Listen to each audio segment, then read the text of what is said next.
There is a weird thing that happens when you start earning more money. You expect life to feel different. Maybe you imagine the first raise, the first better job, the first time your income is finally enough that you can stop worrying about every little purchase. And then it happens. Your income goes up, and somehow you still feel broke. Not necessarily actually broke. You can pay your bills, you can buy the things you need. Maybe you're even earning more than you ever have before. But somehow, at the end of the month, there's still that same feeling. Where did all the money go? I used to think the answer was simply that I wasn't earning enough. But there's much stranger possibility.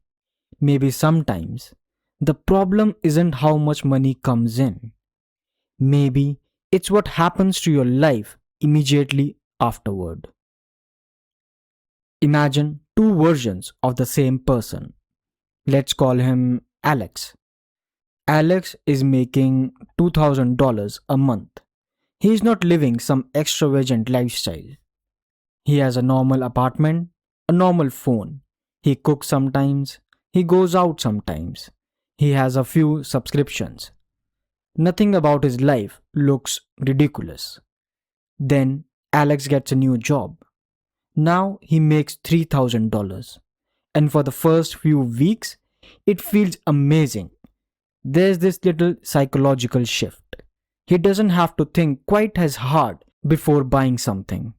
The old phone still works, but now the new one doesn't feel that irresponsible.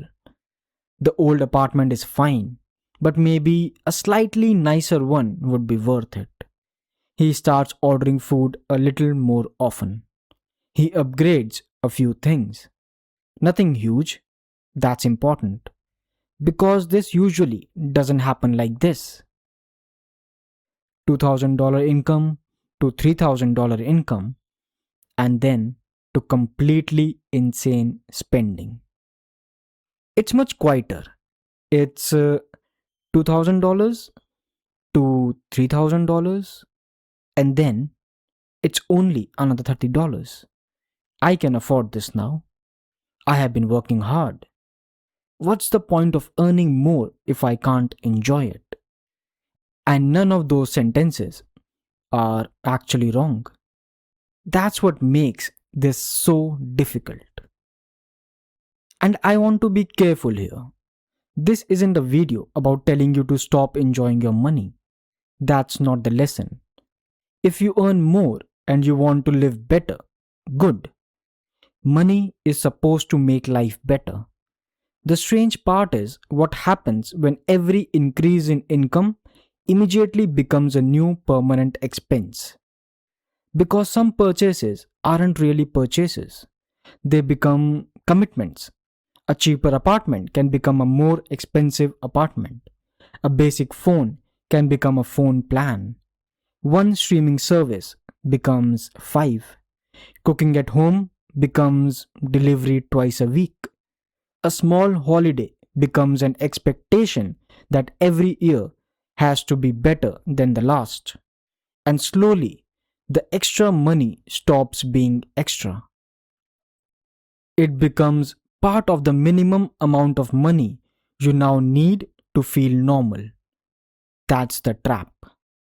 You don't actually become more wasteful. You become more expensive to maintain. There's another part of this that I find even more interesting. Humans adapt incredibly quickly. Someone can feel luxurious today and completely normal 6 months from now. The first time you stay in a really nice hotel, you notice everything: the room, the bed, the view, the breakfast. Then you stay there again and again.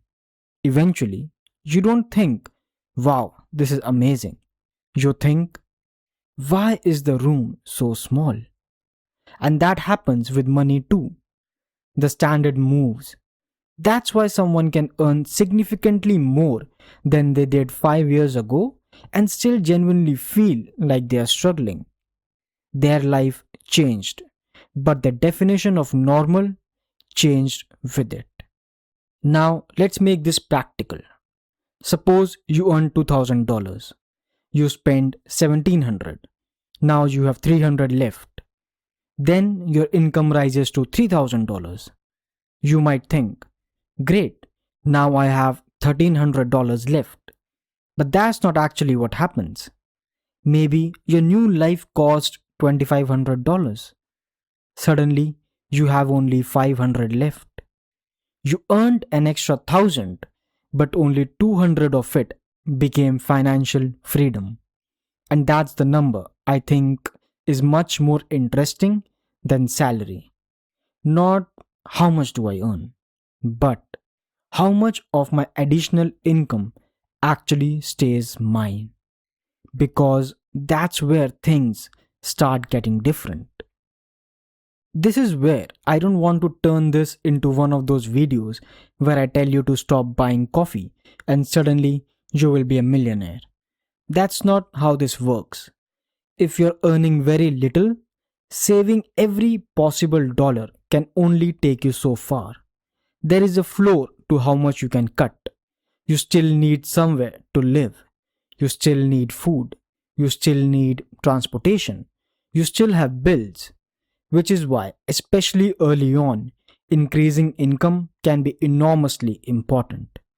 But there's a second half to that equation that doesn't get talked about enough. When your income increases, don't automatically let your entire lifestyle increase with it. That's the difference. You don't have to live like you're still poor forever. You just want to create some distance between what you earn and what you need. That distance is where saving happens. That distance is where investing happens. That distance is where emergencies stop feeling the disasters. And eventually, that distance can become freedom. Here's the part I wish someone had explained to me more simply. You don't need to fight every desire to spend money. You need to decide which improvements become permanent. Imagine you get a raise tomorrow. Before your lifestyle catches up with it, create a rule. Maybe half of every raise goes toward your future. Maybe it's 30%. Maybe it is 70%. The exact number isn't sacred. The idea is, don't let your lifestyle automatically claim 100% of the improvement.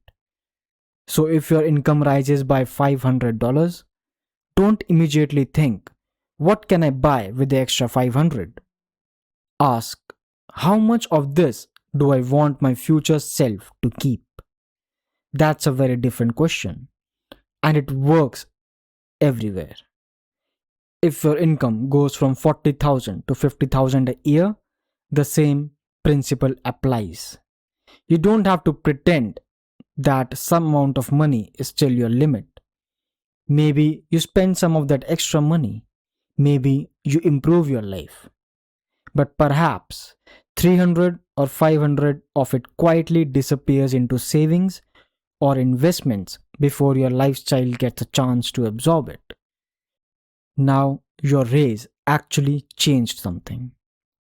There's another reason I like this idea. The best financial progress can be almost invisible.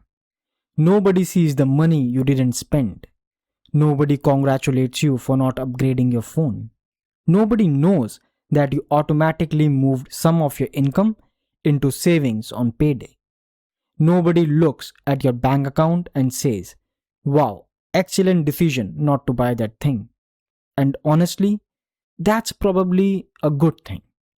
Because wealth isn't always very cinematic while it's being built. It can look like nothing happened. You got paid. You lived your normal life. And some money quietly stayed behind. Then you did it again and again and again. Months later, you notice something. You have options. Something breaks. You can handle it. You lose your job. You have time. You want to learn something? You can afford the experiment. You want to leave something that is making you miserable? Maybe you actually can. That's when I think money becomes interesting. Not when it buys you something impressive, but when it gives you room to choose. So here's a simple test you can do tonight. Don't open your banking app and judge yourself. Don't make some enormous budget. Just look at the last time your income increased. Then ask, where did that increase go? Not where you wanted it to go. Where did it actually go? Did your savings increase? Did your investments increase? Did your debt decrease? Did your life genuinely become better? Or did the extra money simply disappear into a slightly more expensive version of the exact same life? And if it did, that's not a reason to feel guilty. It's useful information. Because when you can see the pattern, you can change the pattern. I think we have a strange idea of what it means to become financially successful. We imagine a number, a salary, a house, a car, a bank balance, and maybe one of the most important signs is much less visible. It's the distance between what you could spend and what you actually need to spend. Because if every raise simply creates a more expensive version of your old life, then earning more money doesn't actually make you freer. It can just make your cage more comfortable. But if every increase in income leaves something behind, something you don't immediately consume, then you are slowly buying something much more valuable. Not another thing. Space. Space between you and the next emergency. Space between you and the next paycheck. Space between you and a job you hate. Space between what happened to you and what you are able to do about it. And maybe that's what I was missing when I thought earning more money would automatically make me feel rich. I was looking at the number coming in. I wasn't looking at what stayed. Maybe you don't need to earn less. Maybe you don't even need to spend less. Maybe the first thing worth changing is what happens between earning more and spending more. Because that's where your future gets decided. I will see you in the next video.